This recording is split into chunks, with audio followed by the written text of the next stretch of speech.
Assalamualaikum warahmatullahi wabarakatuh. Innal hamdalillah nahmaduhu wa nasta'inuhu wa nastaghfiruh wa na'udzu billahi min shururi anfusina wa sayyiati a'malina. May yahdihillahu fala mudilla lahu wa may yudlil fala hadiya lahu. Ashhadu an la ilaha illallah wahdahu la syarika lah wa ashhadu anna Muhammadan abduhu wa rasuluh sallallahu alaihi wa ala alihi wa ashabihi wa man sara ala nahjihi wa tamassaka bi sunnatihi ila yaumiddin wa sallama tasliman katsira. Amma ba'du. Saudara-saudari kaum muslimin dan muslimat yang semoga senantiasa dirahmati dan diberkahi oleh Allah Tabaraka wa Ta'ala. Mari bersyukur kepada Allah Tabaraka wa Ta'ala. Alangkah besar nikmat-nikmat yang dianugerahkannya kepada kita. Alhamdulillah, malam hari ini kita menikmati hidangan yang disediakan oleh tuan rumah. Mudah-mudahan bisa menjadi nikmat yang diberkahi oleh Allah Tabaraka wa Ta'ala. Namun ketahuilah wahai saudara-saudari kaum muslimin dan muslimat, senikmat-nikmat makanan yang kita cicipi tadi, selezat-lezat makanan yang kita rasakan, minuman yang kita teguh, itu hanyalah sedikit dari dunia yang Allah anugerahkan kepada kita.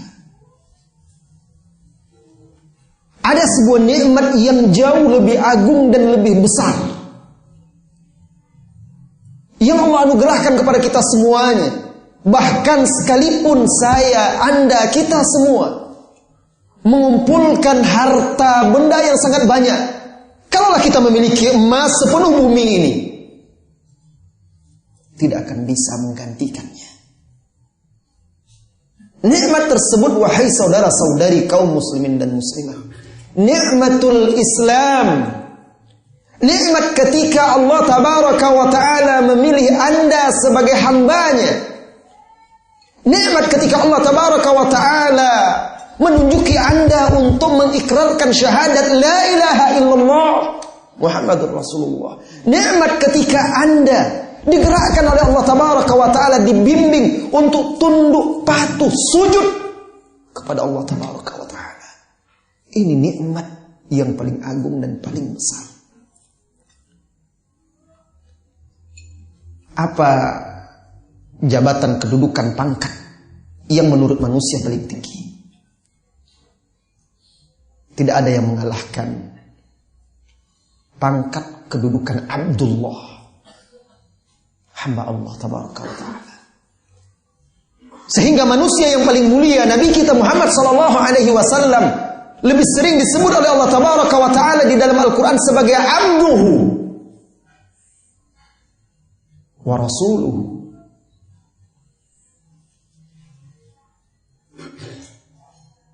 Saudara-saudari kaum muslimin dan muslimat, saking besarnya nikmat dipilih oleh Allah Tabaraka wa Ta'ala menjadi seorang muslim, ditunjuki oleh Allah kepada hidayatul Islam ini, kelak orang-orang kafir, musyrikin, orang-orang yang berpaling dari agama Allah menyesal dan berangan-angan kalau saja dulu mereka adalah muslim.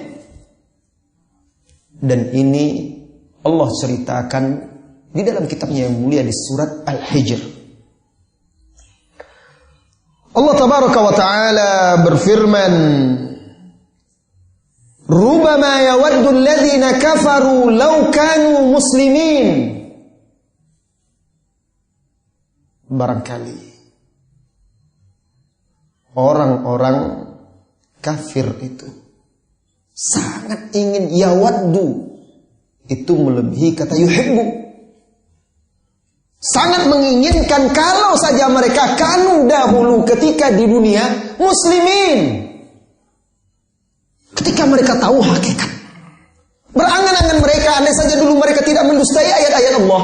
Andai saja dahulu mereka tidak mendustai hadis-hadis Rasulullah SAW. Seperti di dalam firman lain, Allah Tabaraka wa Ta'ala firmankan, walau tara idh wuqifu 'alan nar. Kalau saja engkau melihat ketika mereka wuqifu 'alan nar, ditegakkan di atas api neraka itu. Ketika akan dilemparkan ke dalam neraka, faqalu, mereka berkata, ya laitana nuraddu wa la nukadzibu bi ayati rabbina. Andai saja kami dikembalikan lagi ke dunia dan kami tidak mendustai ayat-ayat Tuhan kami. Mereka berharap, berangan-angan kembali ke dunia untuk apa? Beriman kepada Allah Tabaraka wa Ta'ala. Mereka berangan-angan kembali ke dunia untuk apa? Untuk bisa sujud mentauhidkan Allah Tabaraka wa Ta'ala. Wa nakuna minal mu'minin, dan kami kembali menjadi orang-orang yang mukmin. Allah juga ceritakan penyesalan orang-orang kafir tersebut. Hatta idza ja'athumus sa'atu baghtatan qalu ya hasratana ala ma farratna fiha. Sehingga ketika hari kiamat itu datang kepada mereka dengan tiba-tiba, qalu, mereka berkata, ya hasratan, alangkah meruginya.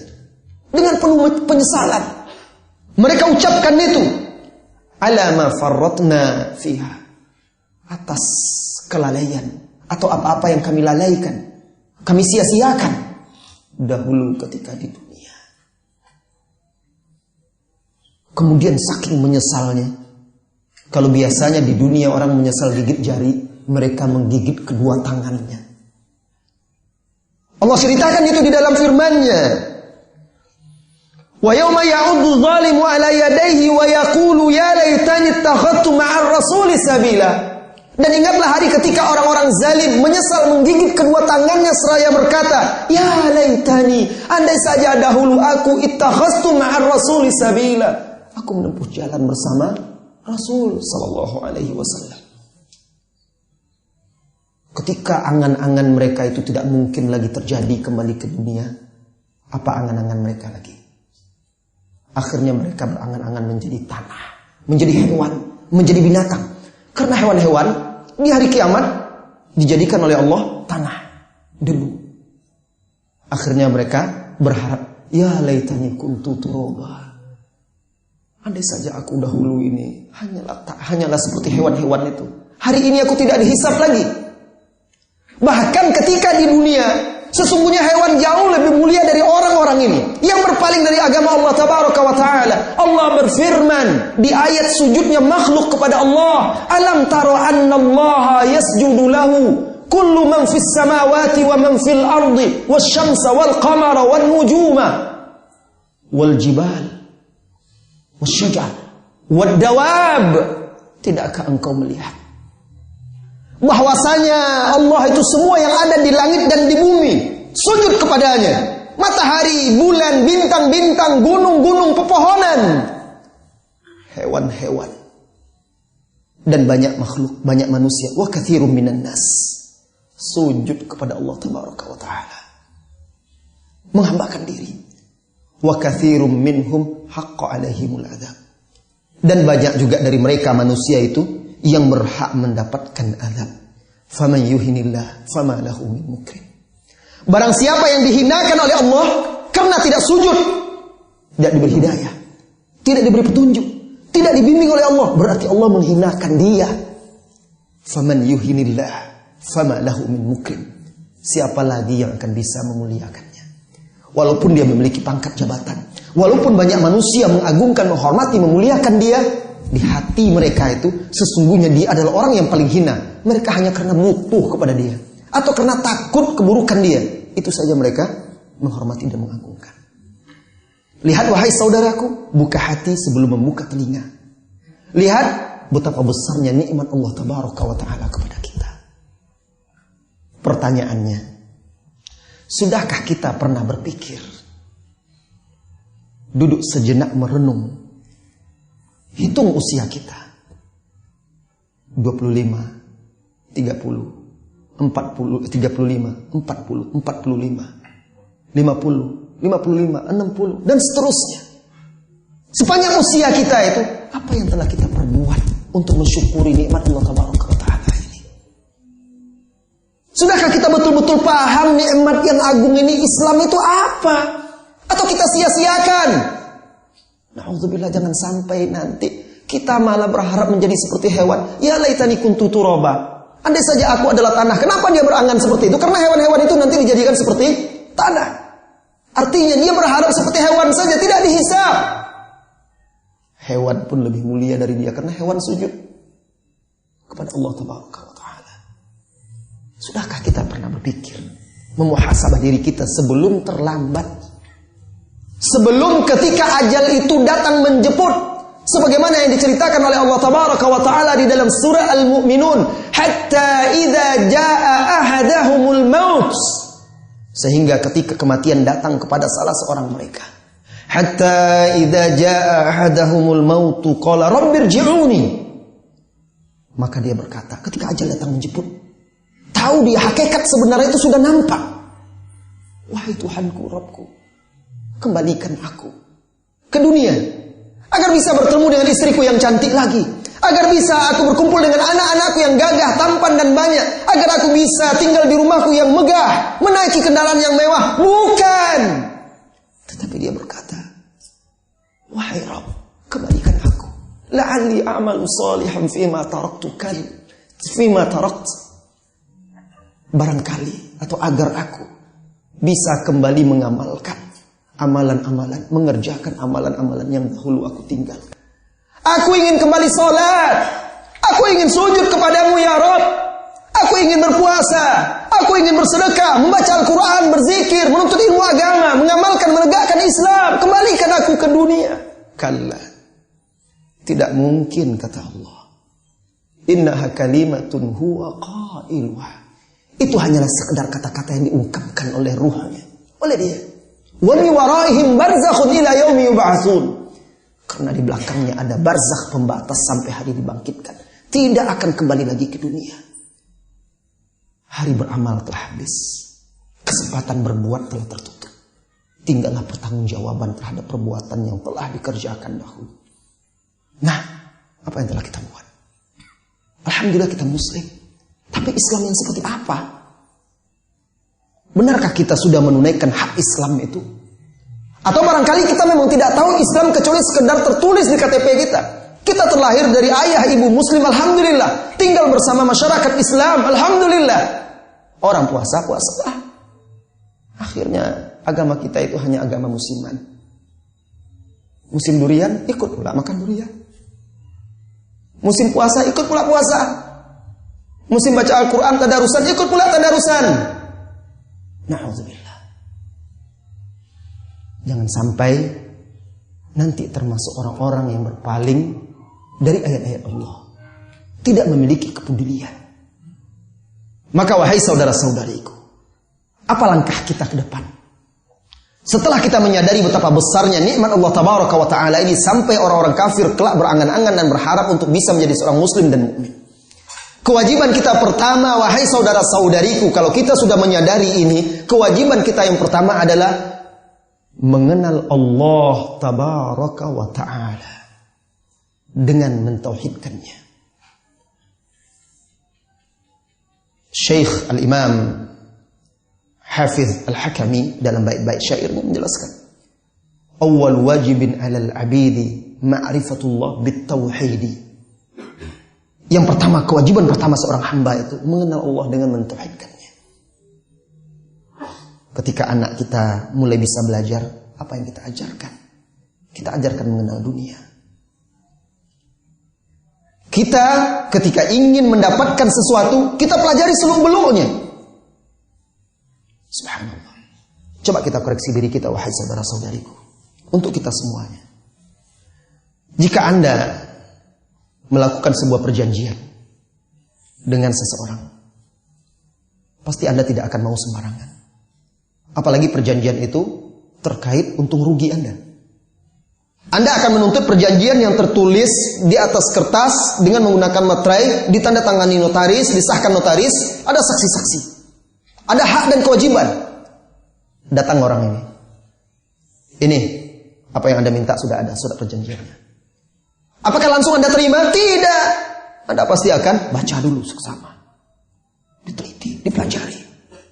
Untung rugi, hak saya mana, kewajiban mana. Kalau begini nanti bagaimana? Pelajari. Ada yang belum paham, ada yang tidak paham, tanya, panggil, ini apa maksudnya ini? Tolong nih, jelaskan ya apa maksud kata-kata Anda di sini. Oh ini nggak bisa, ini tidak sesuai, saya nggak sanggup ini.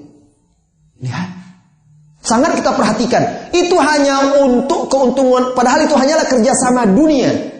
Pernahkah kita betul-betul bersikap setidaknya seperti itu terhadap perjanjian kita dengan Allah Tabaraka wa Ta'ala? Apa perjanjian kita? Bukankah kita sudah mengikrarkan syahadat la ilaha illallah, asyhadu an la ilaha illallah?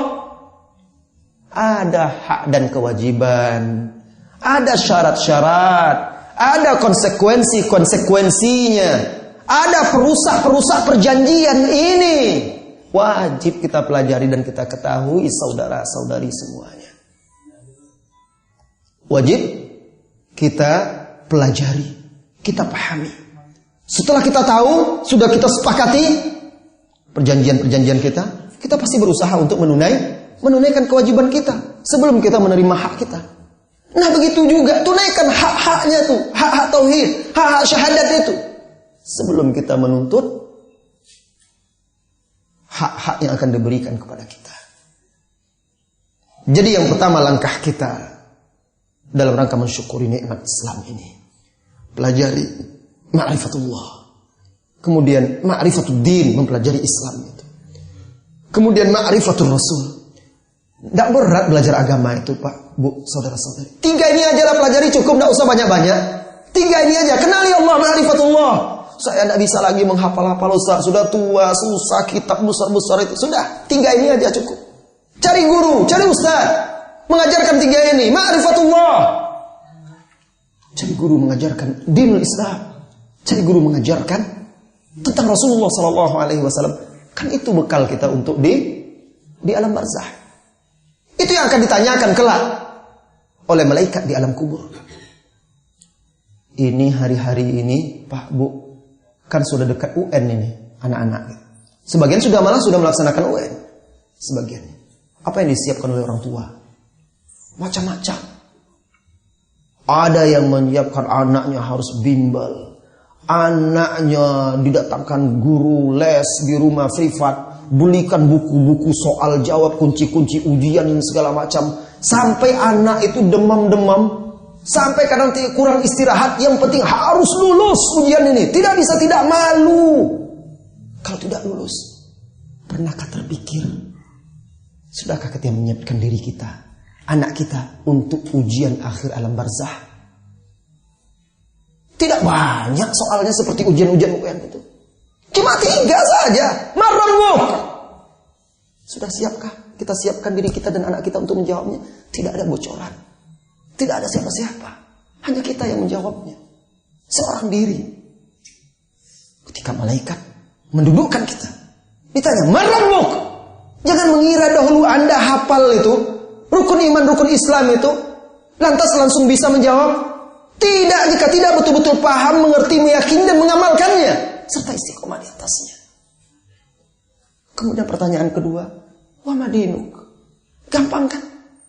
Jawabannya semuanya bisa. Islam. Kemudian yang ketiga, wa man hadza? Ar-rajul alladhi bu'itsa fika? Siapa ini laki-laki yang diutus kepadamu ini? Gampang jawabannya, Muhammad sallallahu alaihi wasallam. Tahu kita nama bapak, nama ibunya, tahun lahirnya dan segala macam. Tapi tidak akan berguna ketika itu. Kecuali bagi orang-orang yang betul-betul belajar. Kalau tidak belajar, dia tidak bisa menjawab. Dulu dia beragama hanya ikut-ikutan. Apa jawabannya? La adri, aku tidak tahu. Sami'tun nas yaqulun fa aqulu kama qalu. Dulu aku dengar ayah, ibu, tetangga, teman-temanku mengucapkan Allah, Allah, maka aku pun ikut. Aku tidak tahu. tahu dulu aku dengar manusia mengucapkan Islam, aku pun ikut. Aku tidak tahu dulu aku mendengar orang menyebut Muhammad sallallahu alaihi wasallam. Aku pun ikut menyebutnya. Maka marahlah malaikat ketika itu. Dipukul oleh malaikat tersebut sekuat-kuatnya sehingga remuk tulang belulangnya. Seraya menghardik, membentak dan berkata kepada dia, la daraita wa la talait.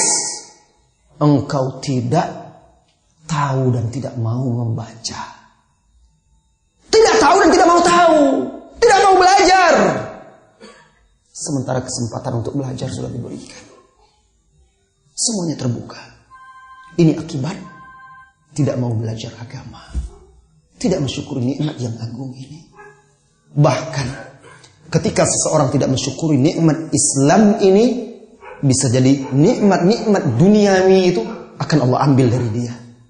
Cepat atau lambat. Yakinlah. Saudara-saudari kaum muslimin dan muslimat. Malam ini tidak akan banyak yang saya sampaikan. Sekedar untuk mengingatkan diri saya dan saudara-saudari semuanya. Agar kita bisa mensyukuri nikmat Islam ini. Mulailah kita kembali mempelajari, memahami hakikat dinul Islam yang sebenarnya. Kemudian berusaha mengamalkannya. Selagi masih Allah berikan kesempatan kepada kita. Agar kelak kita bisa dikumpulkan bersama Rasulullah SAW. Para nabi, rasul, as-siddiqin, syuhada, orang-orang saleh. Amin ya rabbal alamin. Sampai di sini pertemuan kita. Mudah-mudahan bermanfaat. Wassallallahu wasallam ala nabiyyina Muhammad. Walhamdulillahirabbil alamin. Assalamualaikum warahmatullahi wabarakatuh.